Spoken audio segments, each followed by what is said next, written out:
Okay. I believe we are going out live, so if you're watching, then please let us know in the comments where you're beaming in from.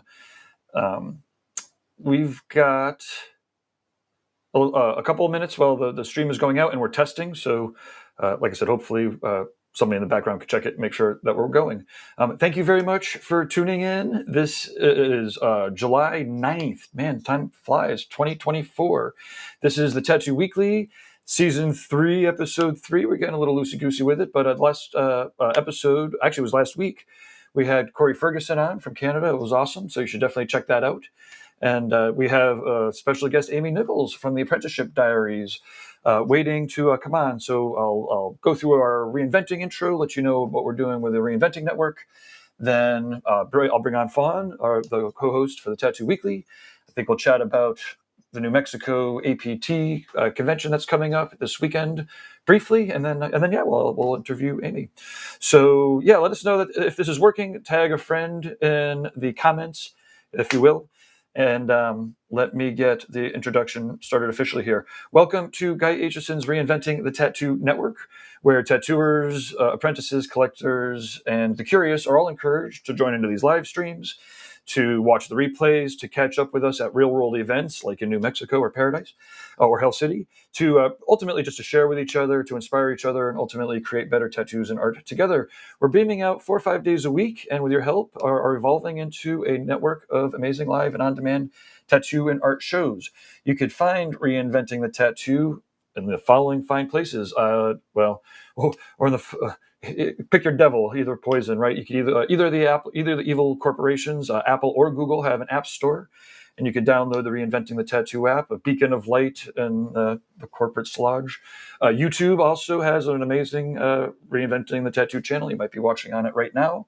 If you have Roku and you're watching on your TV, then you could download the Reinventing the Tattoo channel. There's 12 to 15 of these shows going on at any given time. It's crazy. There's also Drunk Critique while it lasts, so it's pretty funny. There's like an 8-hour Drunk Critique on there. There's a whole Drunk Critique channel, I think. Anyway, find the podcasts. All these live streams go out as podcasts. Check Reinventing the Tattoo in the Apple, Spotify, or any of those major directories. You can always find the latest and greatest at reinventingthetattoo.com. And there's a free newsletter there that you could join if you're a tattooer. You let us know what your goals are. And then Guy has written up and made some videos and has something to say about all the different goals and to point you on your way. Let's see. Yesterday, so other shows on 9 o'clock in the morning every Monday. This is Eastern. James Wisdom streams Drawing for Tattooers. And then at noon on Mondays, Eastern, Jason Leeser hosts Skill Building Mondays. Yesterday, Gunnar was on. It was yesterday, yeah.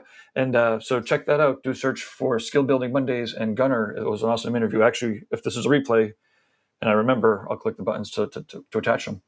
And yes, this is Tuesdays at 11. Mondays nights at 9 p.m. is the Reinventing the Tattoo subscribers. So if you're a tattooer, then you should hop on the Monday classes, join Evolution, and every Monday, artists of just like you get together and do exercises with Sandy and other Reinventing the Tattoo members. Tuesdays, 11 a.m., we're going to continue to do this live stream of Tattoo Weekly. You can check out all of the other scheduling and whatnot at reinventingthetattoo.com. I would like to just plug the Paradise Tattoo Gathering real quick. Well, I guess you can just look below and you'll see the dates. tattoogathering.com. We'll talk about it enough. I don't need to plug it too much. Please, positive reviews on the channels, constructive criticisms and ideas, or if you want to host a Reinventing event live at your spot, email management at reinventingthetattoo.com. Whew. How goes it, Fawn? Hey, we have viewers. Good. People are watching. Good. So while you were doing the intro, and this is the Tattoo Weekly. So one of the cool things that's been going on this week is, did you see that Guy is working on James? I did. Yeah, it was awesome. Yeah, I was really stoked. I saw the marker drawing. I'm like, that ponytail looks familiar. Sure enough, it was James. Oh yeah, Um, no, I was. Well, I almost texted him, "Have a good show" yesterday morning, and then I was like, "Wait a minute, I'm pretty sure he wasn't going to do a show. I can't, you know." I kind of remember. Well, I remembered when he hit me up and he showed me the pictures, and yeah, it looks sick. Although there was a spot that looked a little naked on his hand. No, I'm just saying. mhm. Yeah, I was looking at the progress pictures last night. I don't know if I saw all of them, but it looked like they got a pretty wonderful start. You Um, know, I just love guys like mind tree kind of shapes, and it's just like it's like a classic guy motif, if you will. And I don't know, I get so excited when another tattooer or another collector like jumps into a big project like that. That like, obviously, guys, somebody I've collected from and you've collected from, so it's kind of like, oh man, and there yeah, was so getting your much project naked started. skin. Hmm. It was One little cover like up at the top. yeah, which was not a thing, right? Like it's not even a snack for a guy, you know. And so yeah, just a nice, clean, perfect. Yeah, I can't wait to see that in person. And Guy is so efficient, right? I guess I was in one of the coach. I was in two coaching calls. I was doing the tech for two coaching calls at the same time yesterday. I wasn't really doing tech but main point is I was monitoring for problems on two calls, and we Guy actually beamed into one of them, so he was doing some Q&A over uh, selling prints and whatnot, and it Nice. was pretty awesome to hear his insights. One thing I almost mentioned, but wasn't my call, that you know the last set that a flash that Guy did with Eddie. In part, that's because whatever 25 years ago, Guy was of the mentality, I'm going to be doing flash, I'm going to be making prints, I'm going to do collaborations with people, and so he's been so consistent with that, doing that output for so long, that it's amazing that 25 years later he could be re-collaborating with people, and it's rehistoric. Yeah, I was really stoked about it. And like seeing the old pictures of Guy and Eddie working together when they were young, they looked Mm-hmm. like just such young little tatter tots. uh, you know And uh, to see them like come together as they both continued to, like, they were clearly just starting out in those days, if you will, and then to see where both of them have come and they can still come together and still work collaboratively and beautifully together. I love seeing them. it's tattooing is such an intense slice of life, right? That the friendships are either going to be really awesome for a really long time, or they're not going to be very awesome for very long. But Mhm. again, the beauty of it is, right, with a right like minds, you can keep just pushing. So speaking of tattooers and whatnot, you're headed to the tattoo convention this weekend. The APT's doing their Yes. Yep. meeting on Friday, and then it's the New Mexico Tattoo Fiesta. So I'm going to plop this open right here and just give it a quick plug, and then we do have Amy on the line here, so we want to catch up with her. Yeah. Okay, so is this your first time to this convention, or what's your introduction? What are you up to? So honestly, here's what I know. I have been volunteered myself, however you want to put it, to help just broadcast and stream and record interviews and discussions and stuff for the APT. So I will basically be just an AP nerd all weekend, which is cool. But like also sometimes Ben will ask me questions and talk to me too. Um, so yeah, I'll be helping just kind of like document the weekend since it's the actual like annual meetup and gathering for the APT. This will be one of the rare times that everybody gets to talk in person instead of through Zoom meetings. And there's this equation that somebody I know talks about all the time, Gabe. That's the 60%. Is that what it is? You only get 60% of a person if you're looking at them Oh yeah, on absolutely. a Yeah, video yeah. as opposed to like meeting in person. So I really think Yep. with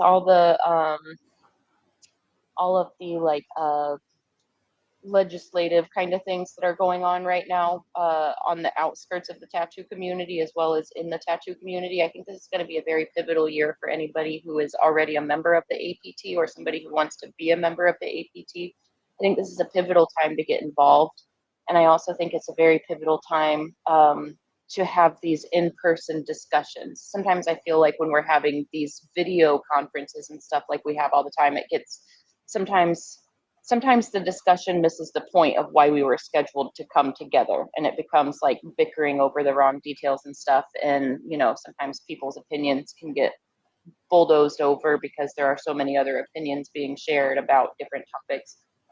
So I think these meetings in person are Mm. incredibly important because we're going to get 10 times more things accomplished through these in-person discussions than we will on video. People will actually be able to physically see eye to eye and like see and feel the mutual respect in the room instead of like trying to assert that, which for me, that's just a personal pet peeve of like video conferences, is everybody wants to Yeah. assert their opinion Well, as of in it's a reality step. or in It, person. yeah. Sorry, babe. And I think about that in the context of like how much information do you have to communicate what it is that you're trying to communicate, right? Like just as people, we have a hard enough time like getting the shit out to begin with, right? And then somebody has to receive it, and then interpret it.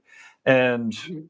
and I think about this sometimes in the context of art, right? Like if you just have two-tone art, you just have black and white, positive and negative to communicate, right? And that's why symbols can be really powerful if you do it right, but it can also fall apart pretty quick. There's only so much information. Mhm. And then you have black and gray, or first patterns, and then black and gray, and then color, and then 3D. And but again, it's easier to screw it up too, right? So, but the more information, right? But anyways, main point is, to your point, like if we're texting people, very little information, a lot of emotion gets stripped right away. It's really Mhm. easy to get to misunderstood. On the phone we have a little bit more information, video conferencing even more. But like to your point, there was studies. It's like 12 points, of information, and we're picking up like three of them over the video. So that's why you get tired after all these Zoom calls.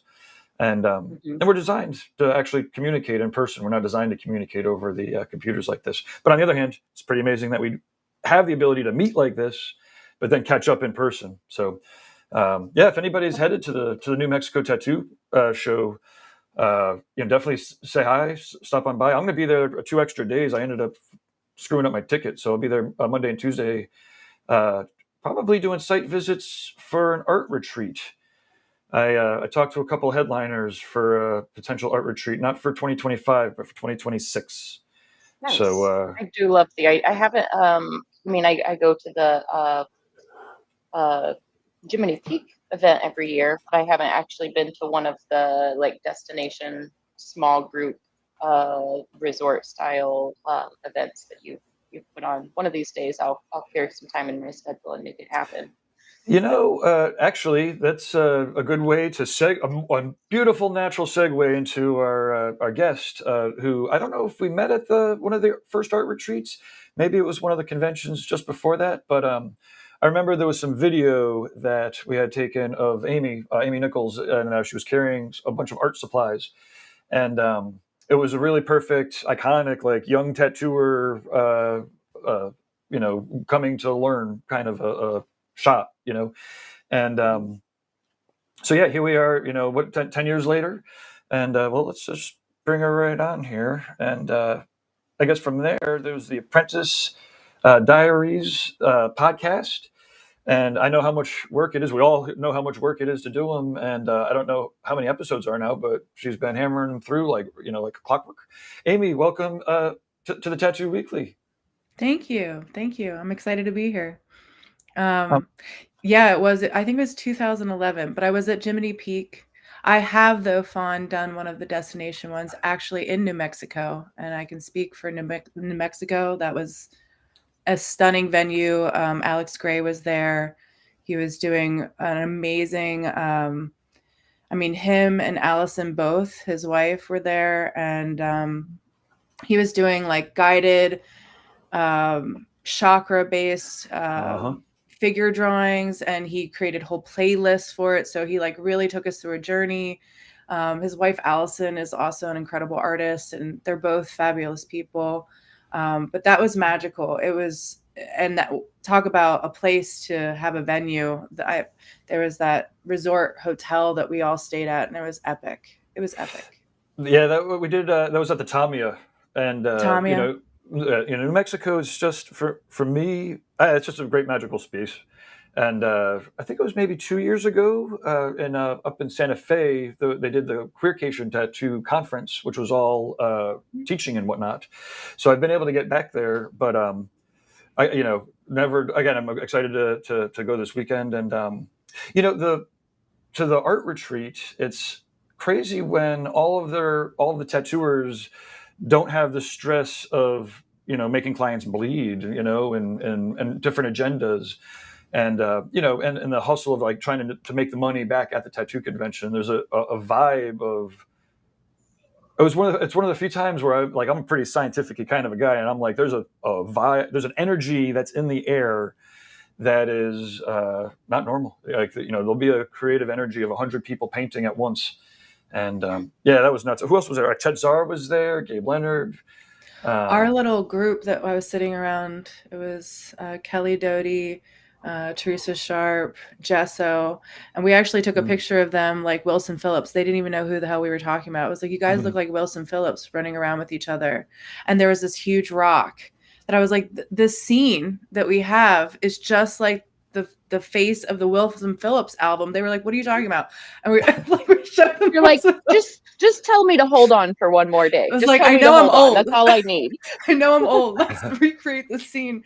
So we got like an album cover of all three of them. And then Craig Driscoll was there. He was pointing out Teresa Sharp to me, and he was like, how old are you, Amy? And I was like, I think I was like 29 at the time or something. He was like, well, you better get on it.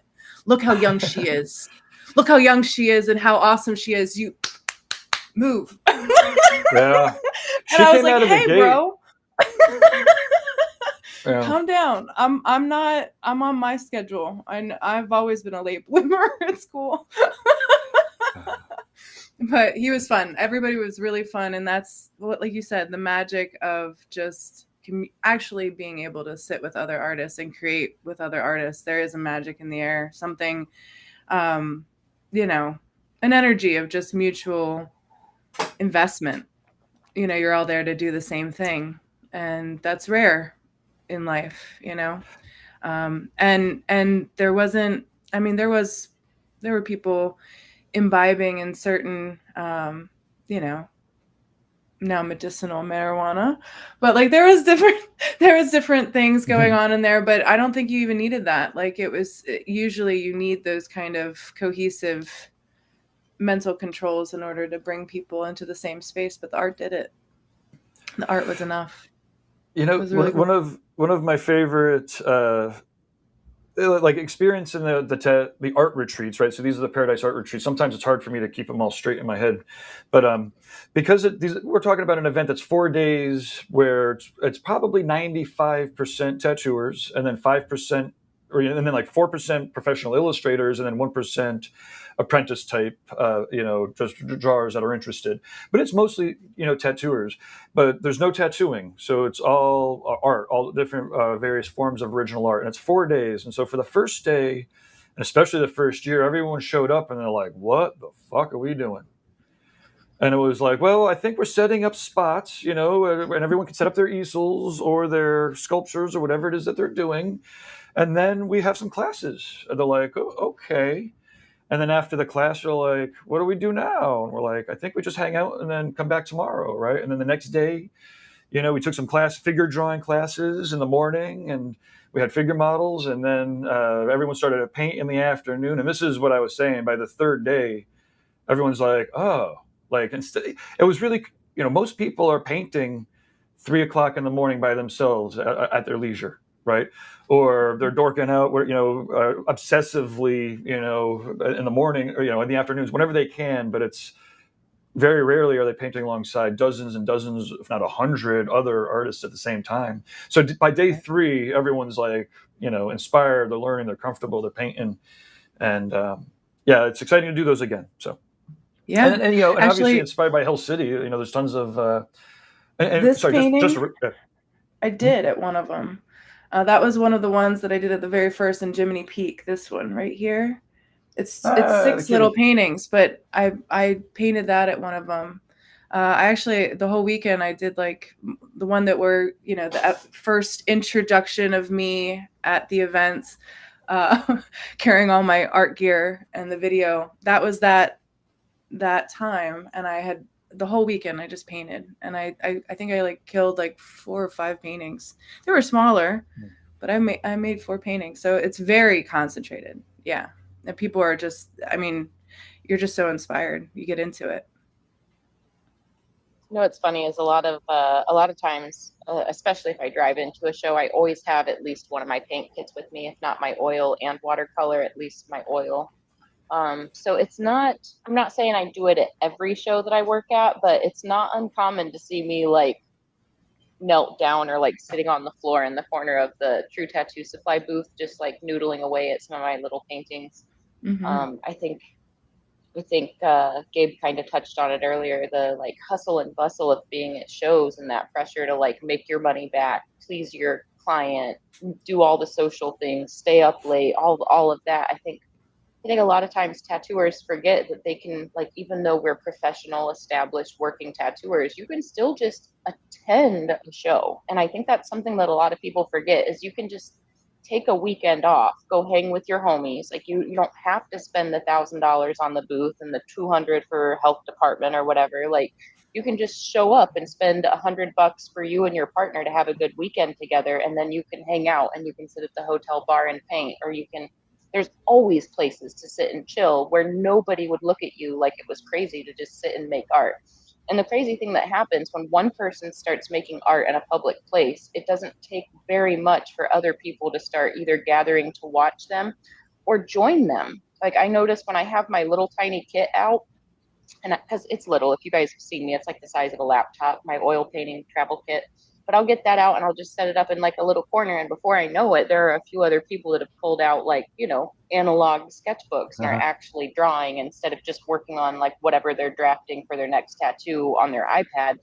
I notice that it is kind of contagious once I have a down moment and I can get that like actual art out and people start smelling the little bit of liquid that I'm using and the things like that. You can just see the creativity, like, oh, maybe I should finish this thing while I'm not doing anything. And I really love that part of conventions. And I feel like that's not talked about enough, is that like yes, the tattoos are the point, but like the art and the community are the point as well. And I think if everybody just, even if you're just going to attend, if you bring a backpack full of art supplies, opportunity is going to present itself to sit down and create something that you've been inspired.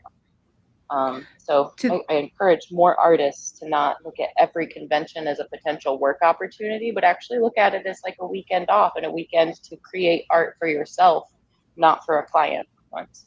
Well, and to elaborate to that, when I did that event and made all those paintings, I was just an apprentice, and I met at the last Jiminy Peak event, Paradise event, a girl that was her name's Kelly, but she said, this is so overwhelming. This is so much. Like I really just want to go and do some paintings and things like that and set up, but there's so much to see. And I kind of stopped her and I was like, my first event, I didn't go and see anything. I was actually getting dogged out by my mentors and my other, tattoo travelers. And they were like, oh, you're just going to stay here and painting. And they were off doing all this stuff. But because I just sat there and painted, I was able to meet Guy. I was able to meet Michelle Wortman. I was able to meet Sean Barber because they were all coming by and they were like, dude, we love your paintings. And then I was getting, dogged out because I didn't even know. I'll admit it. I didn't know who Guy was at that time. I didn't know who Sean Barber was. I didn't know what any of these people looked like. I knew their art, but I didn't know what they looked like. So these people were walking by telling me that they loved my art. And I had no idea. I was just so happy to be making art and to be in this kind of thing. And because I was able to kind of shut it all out and just make art, that's the thing that kind of hooked the attention of the people around me, I think, more. So I encourage this young apprentice, Kelly, young tattoo apprentice. She was actually an older lady, and that was part of the thing that kind of brought us together, was because she was hitting it later in life, but fantastic talent.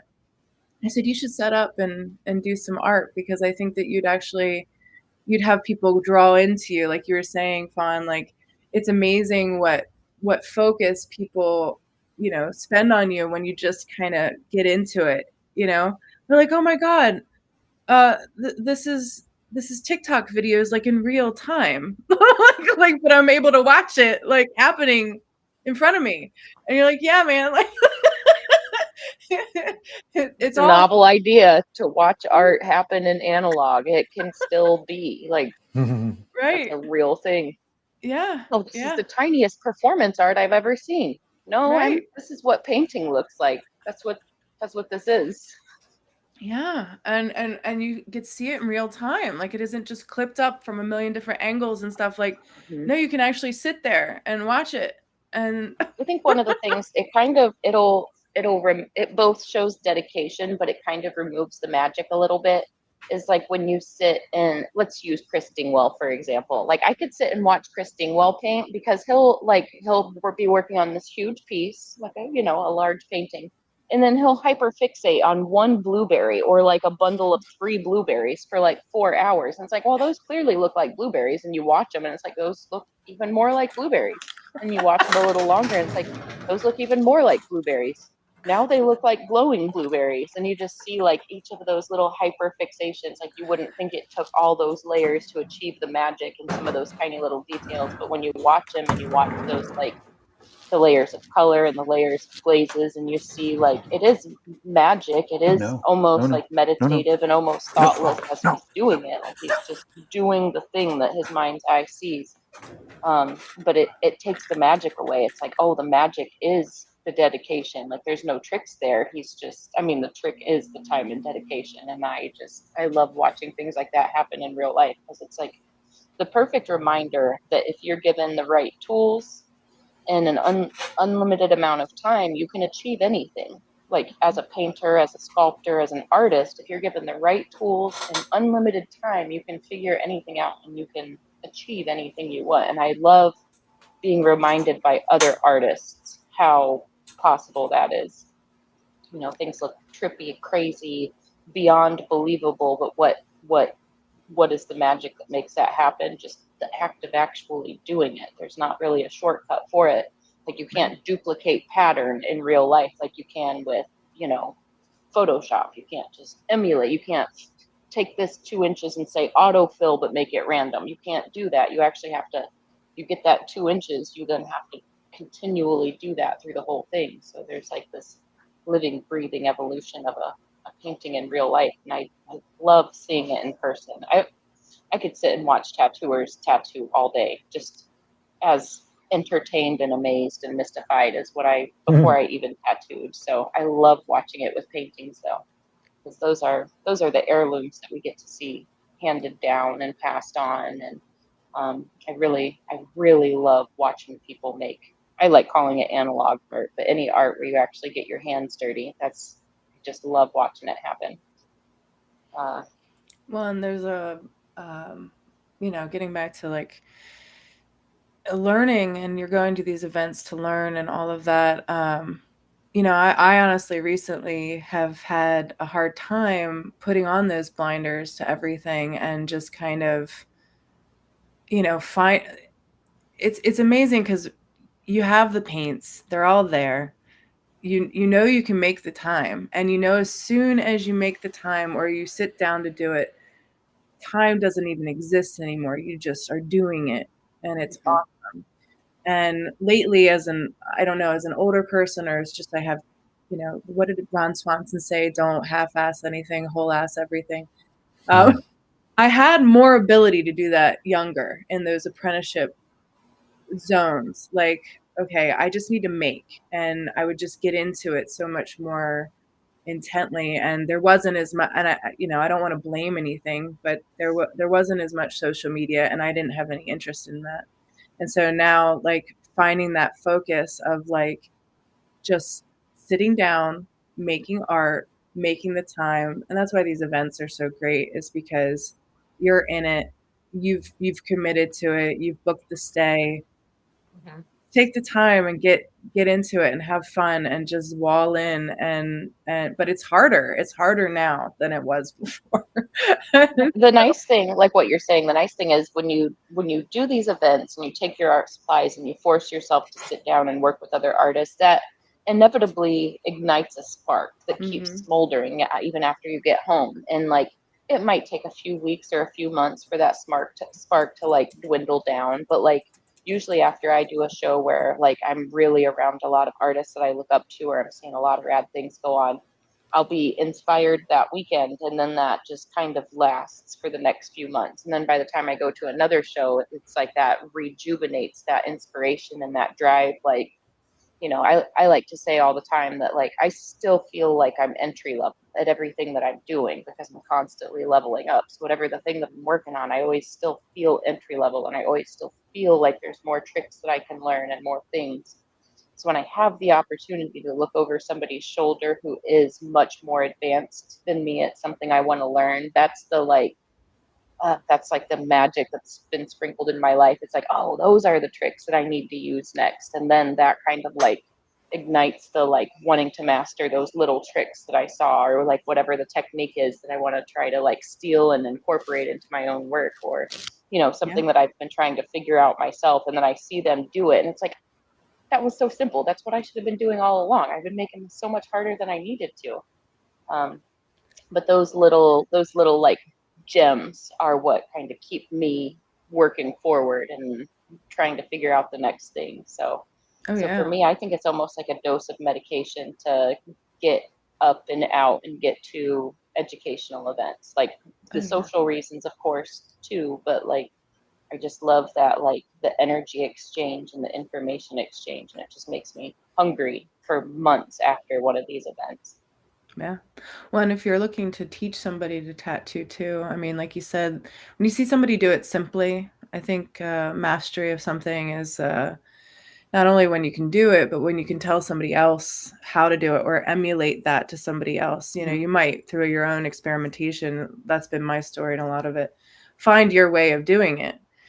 But then, but then when you're like next to another person, they do it differently. Like, oh, why did I do it like that? Like, and then, then it becomes so much easier to give to another person. That's one of the experiences I had in trying to teach people, tattooing or any kind of thing, is that like I know how I do it. I I know it because I do it.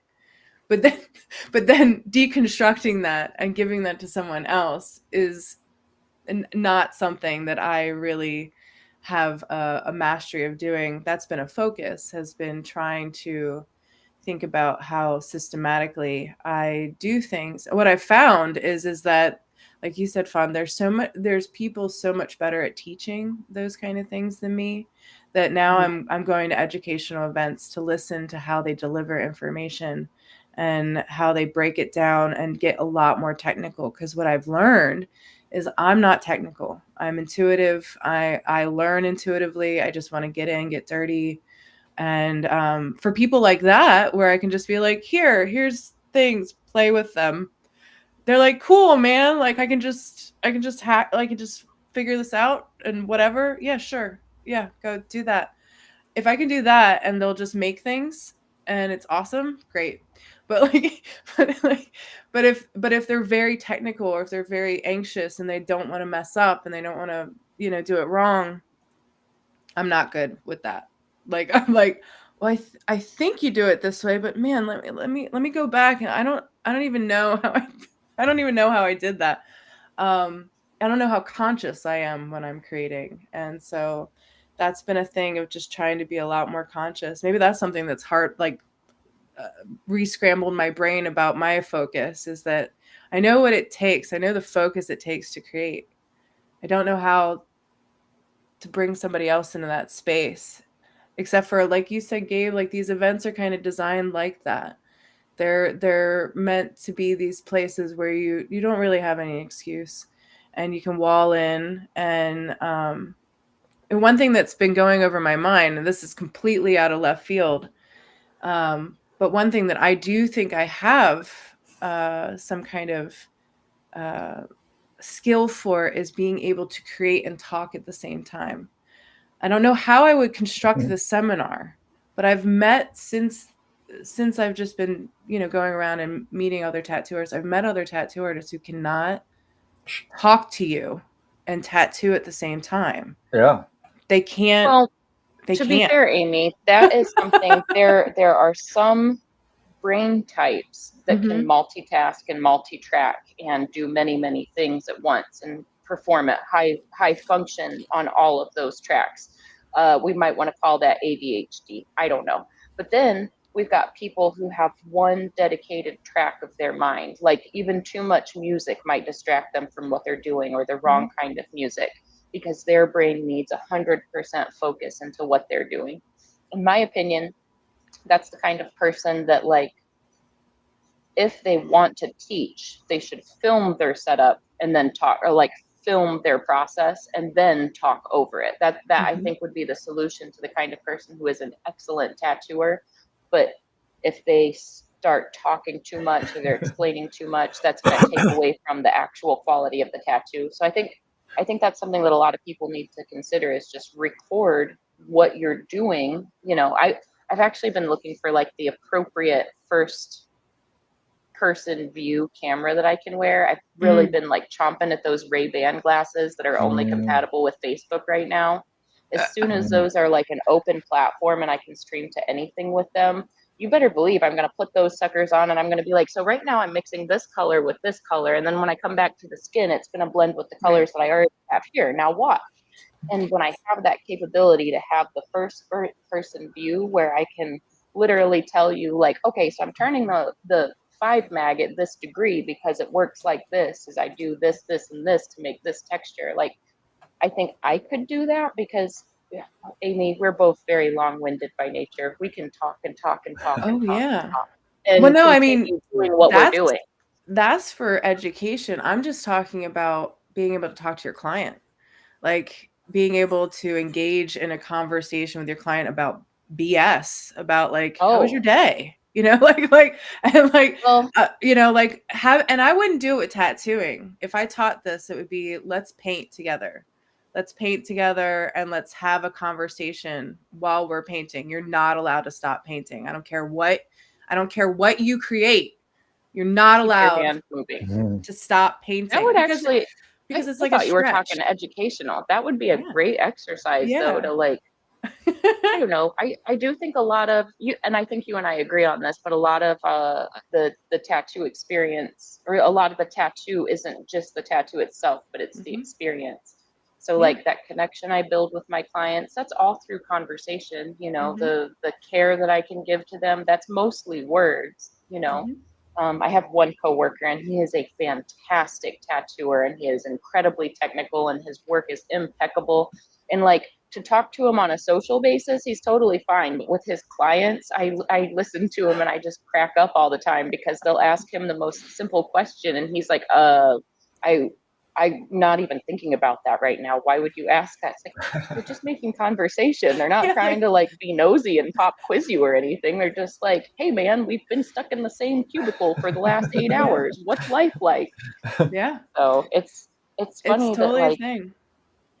Well, and it was, some you know artists are social butterflies by nature and some are just introverts and can't, like, well, it's almost like the social part of it is almost like a whole nother art for them. you say that though, but I don't know how much of a nature thing it was for me because I grew up in a hair salon environment. And so at first I was talking to a bunch of other, hairstylists, and I was talking to clients, and my dad was introducing me to people, and they were like, "This is my daughter Amy. She likes to draw." And like and I realized how much he was talking about me when I wasn't there, and I was like, "Well, I'm like a person of note without knowing any of these people." So I was like, "Oh, hi." And then when I started doing hair, that became the thing, is that, you had a high level, figure out what people wanted, perform it for them while being enjoyable to be around. And I think that was trained, like that was very trained in me to do. Mhm. Because, with hair, it's all about putting people at ease. You're gonna take care of them. You're gonna set them up for their next couple of weeks so that they look good, and there's touch involved.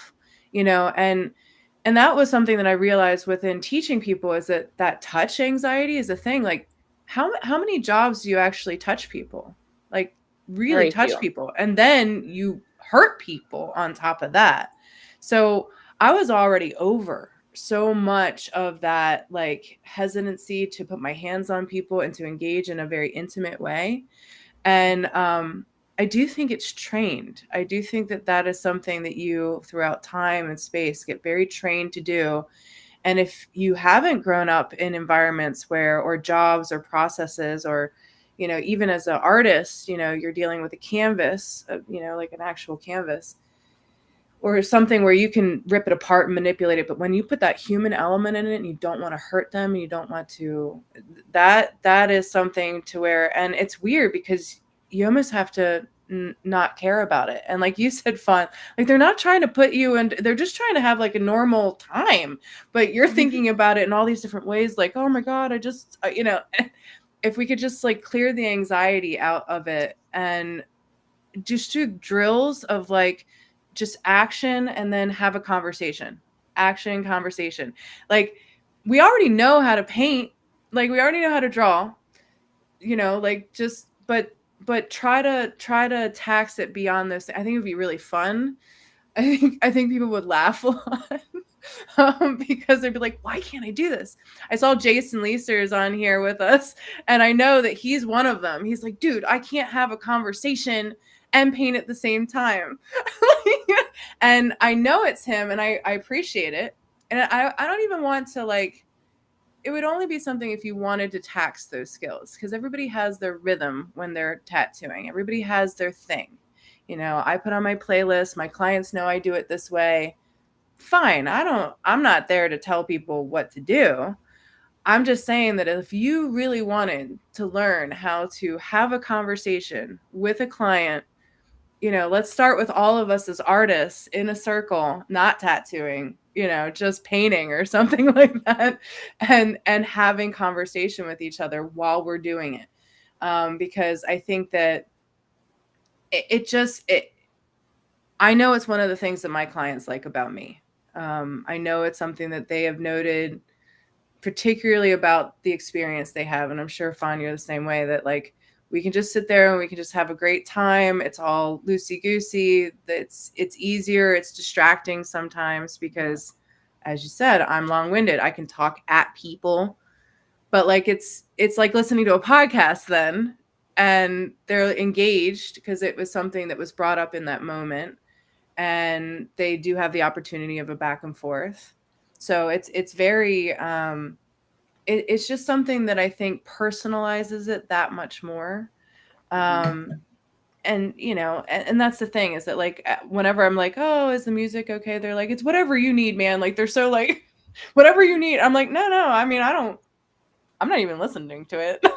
It's almost funny when you get a client that's like too agreeable. It's like, no, like, I'm equally agreeable with everything, man. Like, what do you prefer? Like, I'm sure I have a playlist to fit your taste. Like, tell me. No, I'll sit any way you want. I'll sit upside down in a pretzel if it makes life easier. And I'll be like, what makes life easiest is if you are comfortable. Like, that makes it easiest for both of us. Like, me being more comfortable than you doesn't make our day easier. Like, we both need to be kind of in a zone. Well, I don't really like to be seen as a tattoo artist. I like to see as a person that does tattoos, like, and so, like, recently my playlist, my boyfriend Rico has been wanting to listen to a lot of Wayne Jennings in the car ride. Oh, great. I'm fine with old timey, like, country kind of in the car ride. It makes him happy. But it's infiltrated my other playlists. So I'll be playing like the Black Keys station, and all of a sudden Wayne Jennings is on, and I'm like, I know I'm with a client that is not into country. That's not what I put on. But you're like, for whatever reason, now away from home. I'm home. I mean, right.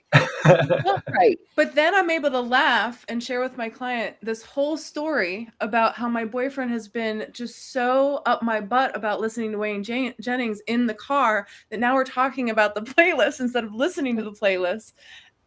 And it's just great. But the whole time I'm tattooing as this is happening. So nothing is being taken away from the work itself. I'm able to just turn off, and go into a zone with the work. But then I'm also able to share like something very human about me, something that then they can go off of and share something about their partner or husband or something like that. Like, and then or we could talk about music. We just talk like it's just gonna be so there's a reason for it that's really great. And I get it. Like it's a multitasking and I definitely think ADD helps. They say it could be a superpower, not a disability. Like if your brain works that different that you can keep that many tasks going. Yeah. I mean, I have to hope it'll help me survive if I was ever in like a survival situation. Be like, what's that? And like, I'm like able to go into another space. But I think that would be a fun drill. I was just thinking about it, Gabe, and I was like, maybe we could do this, but I haven't formulated anything yet. At the event Paradise, I will be giving away a freebie seminar to get on that about how to be a good apprenticeship prospect, because like all these things that we're talking about is something that I know that when you're trying to get into this, you get paralyzed, especially now with all the information that's out there about how to get into this field. And my whole talk will be about how to be a very awesome apprenticeship prospect and how to kind of cut out all the rest. Amy, I think the thing is you should just do the easiest rep every time. You should just sign up for a 3-week tattoo school from somebody who doesn't do artistic tattoos and doesn't understand balance, flow, form, function. Like I think you should just do it the easiest, fastest way. Oh yeah. Because quality doesn't matter, right? They're tiny, they can be trash. You don't really have to make it look nice. It's tiny. Right? It doesn't have to last. Yeah. Well, and I'm being sarcastic. That is not the way to do it. Don't go to tattoo schools and learn from people that aren't vetted in the industry. Just like when you're choosing a college, you want to pick the most accredited university in what you're going to school for. You want to choose the best program that you can afford to put your time into. And I think it's incredibly important to find the right avenue for your apprenticeship. And it's not easy. And everybody thinks it's going to be easy. And everybody thinks they're just going to walk into a shop and they're going to say, you've got the best portfolio I've ever seen. Let me teach you everything I know for free, even. And you don't have to do any hard work. You just got to show up if you feel like it, and you'll be making $200,000 a year by next month. Well, the remarkable thing is the art. That's the first thing, like that's the first thing that I think a lot of people skip is just like, how much do you draw, man? Like draw. Like I know it's hard. I know it's hard to think I'm not doing enough. I think it's hard, especially nowadays. Like I said, putting those blinders on when social media is going all around and you have all these people doing really cool stuff and you're seeing it. But it's kind of like when you start a business, I think a lot of people run out and they just get all the stationery, like, and they focus on like the look of it instead of like the substance and how to, create the plan and what you're actually doing and the actual work. You got to do the work first, and then you have to think about how to showcase it. But like you said, Fawn, like I do think that people skip a lot of steps. And one of the biggest thing now is that the social media is very important, and what you show and what you don't show. And no tattoo artist that you come to ask for wants to hear that you've tattooed before them. If you have, just don't tell them. Don't tell them. Like if you have in a shop and like that didn't work out, maybe share with them and be like, listen, I mean, that was my experience. I had 2 tattoo apprenticeships. And I said, I've done this before. You also shouldn't walk in and be like, my Meemaw believes in me and she bought me this machine on Amazon. Look what I did to all my cousins already. No.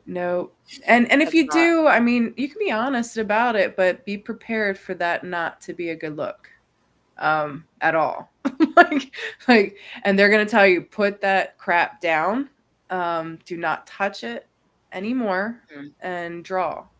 And please don't put that out on social media, because it's something that will hurt you in the eyes of other people that want to help you. Yeah, I mean, let's be real. I started out as a scratcher. I'm self-taught, but before I tattooed, I had art school background. I helped out in a vet clinic. Like there were things that there were steps that kind of were a head start for me before I even picked up a tattoo machine. Um, but the, we all start out in different ways. But the idea is if you are hungry for this, you are going to seek out the knowledge and you are going to seek out the way to better yourself. You're going to seek out the avenues in your community. You're going to seek out the avenues outside of your community, whether you're self-taught, whether you go through a traditional apprenticeship, whether you do start out at a tattoo school. Here's the thing. If you go to a tattoo school, they're going to certify you. They're going to say, okay, you're legal to tattoo. But you still have 10,000 hours of sitting with a sketchbook and drawing that you need to do before you should ever ask anybody to trust you on their skin. If you can't look at a can sitting across the room and draw this without taking a photo and printing it off, if you can't do that, how do you have the confidence to tattoo on somebody if you accidentally wipe the stencil off? Then what? Mhm. Like, you can't Yeah. redraw it, you can't finish the tattoo, or you do a bad job. Right. So there are all of these avenues where, yes, you can learn how to tattoo legally. Yes. But outside of legally, it kind of goes back to anything worth doing is worth doing right, or don't bother. And if you're not going to take the steps to better yourself, to do it right, whatever that avenue is, it's going to be hard. It's going to be Right. uphill. People are going to talk down to you because you've already taken shortcuts if you're tattooing out of your house and stuff. People are going to talk down to you. And you deserve it because you need to better yourself. They're going to Yeah. talk down until you level up.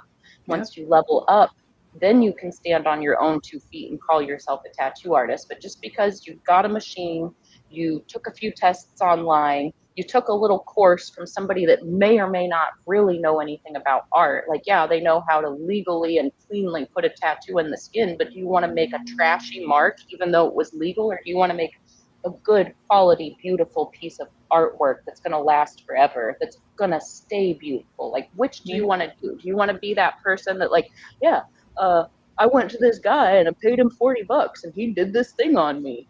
It's supposed to be this, this, and this. Or do you want to be the person that somebody walks in and they hand you several $100s or several $1,000s, and you give them a mark that they are proud of for the rest of their life, and they're proud to say, I saved to get a tattoo from this person, I trust this person, this is my person? Which do you want? Which business model is better? $40 fly by night, make your money, shut down your shop in a year, nobody can find you again because you didn't take it seriously to begin with? Or dedicated, working on your craft, becoming better at your craft day after day and week after week, year after year? When we say things about doing apprenticeships and doing things the right way, it's not out of uppityness. I wish I would have had a quality apprenticeship. The first 4 years of my career could have been condensed into 6 months if I had the right mentor.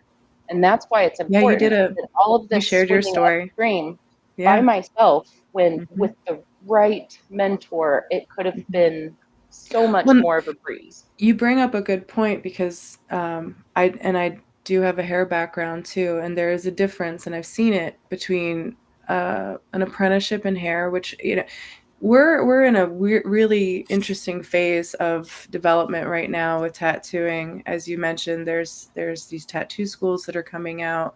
There's different ways of educating. Then there's apprenticeship, and then you mentioned the APT, which is an alliance for professional tattooers.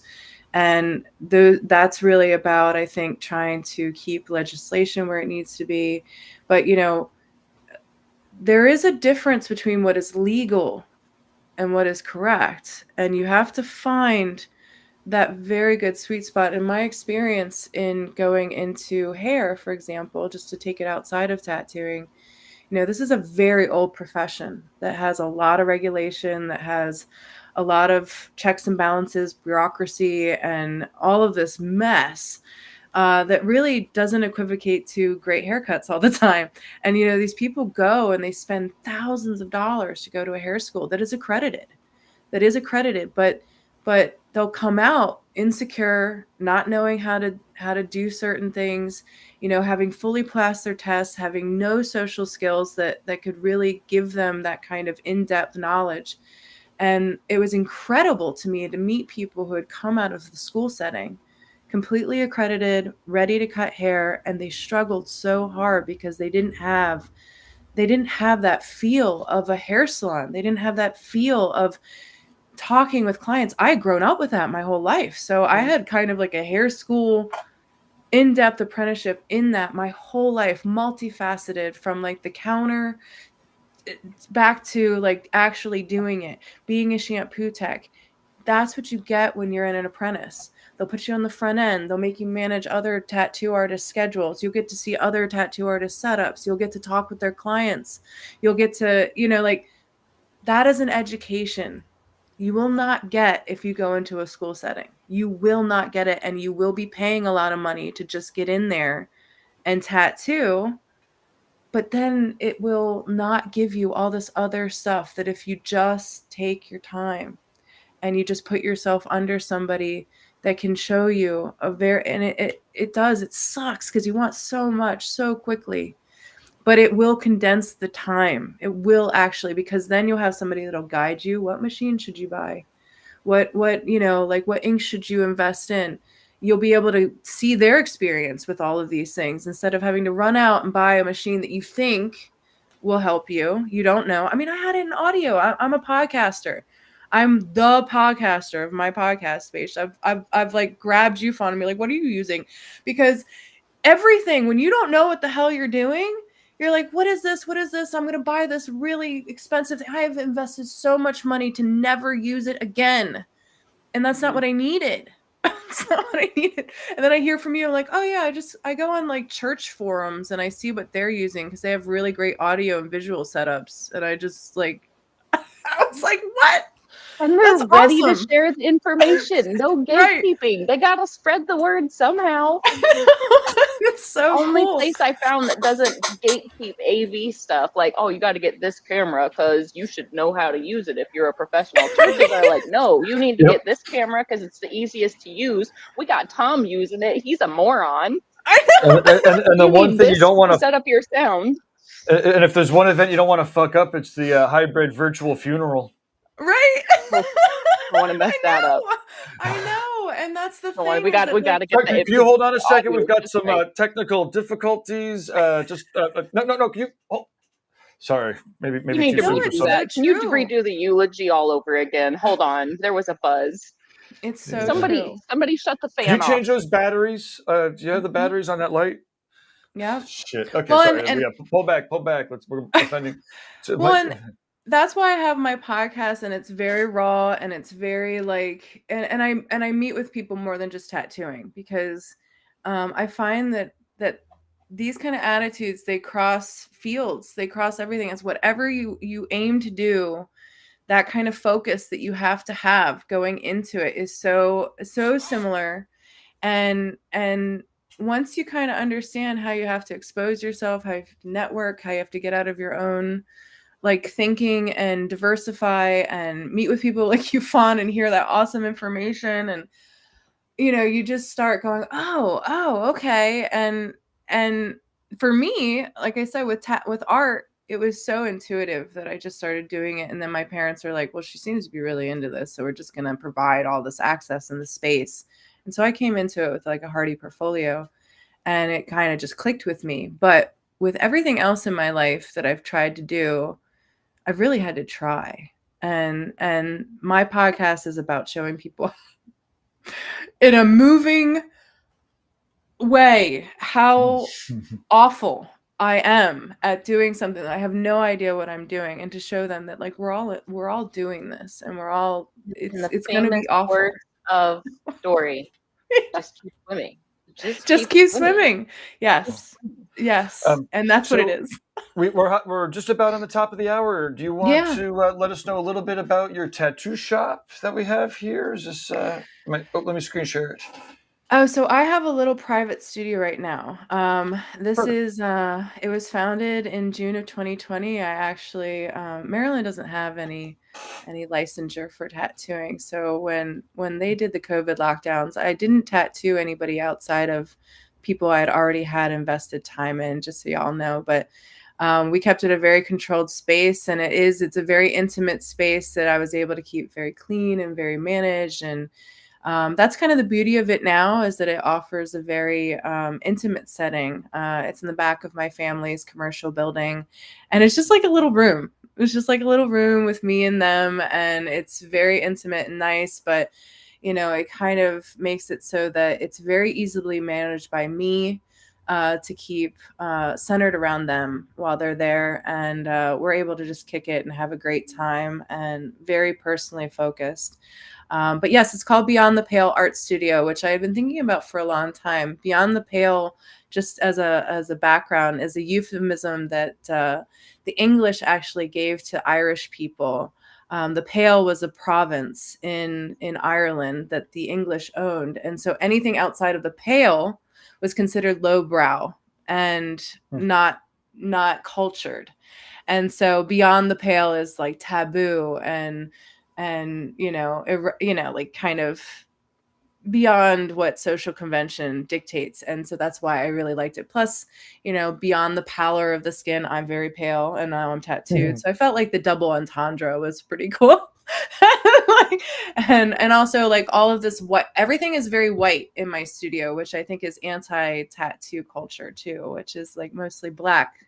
But everything is very white, and I like that a lot, because there's no hiding when everything's white. Everything shows. So if my floor's not clean, it shows. Wow. If my if my like if my tattoo machine or ink splattered, it shows. Like, I gotta get it up. I gotta Just clean it. So spill your tea on your shirt. yeah, it all shows. So that is a thing, is like I really want to dig into these spaces with my clients and leave room for them to see me, for them to see the whole process, ask whatever questions, a lot of transparency. But yeah, that's it's a baby thing right now. I don't know how it'll grow, if it'll grow. It's kind of great as it is. Yeah, Awesome. that's what it is. And you're accepting new clients, or let's just wrap up with Always. how do people get a hold of you? What's your preferred if somebody wants to get tattooed by you? Through my website, though, I will say, if I really do like word of mouth. So if you hear from somebody that's been tattooed by me, and you've met them on the street and you love their tattoos, and you get a card or you get some information, definitely go through my website, but definitely name drop too, because if they have worked with me, and you are seeing them out in the street and you really like the artwork, I think that's a very integral way to get people too. But always go through my website, my contact page. And all of it. I'm very slow to get with people. If I've kept you waiting for a year, that doesn't mean that I'm not interested. It just means that it's just me. And I'm working through projects as I go. And I do try to give preference to people who I've worked with for a long time. So once you're in my inner circle of knowledge, then you're in. Then we'll keep working. But it does take a while to like be introduced. But once we are, I will dedicate a lot of time and energy and focus on you. So I try to make it worth it for once you get in there, but it does take a while to get in. But always taking on new people. I don't ever know what's next. But just so people know, if they've been waiting for a while, don't take it personally. It's not because I don't like you or your idea. It just means that I'm slow to it, and I'm one person. I'm doing a lot. Awesome. Yeah. Sweet. Thank you. Yeah. This was awesome, guys. Thank you so much. Absolutely. I'm clicking the button. Thanks again. And I'm going to click end stream. Thanks for everybody for watching. Right. Like, Yes. share, Amy. subscribe. Wait, no, Oh, you're not thank supposed you. to say that anymore, I don't think. Anyways, clip Do it the out. Clip it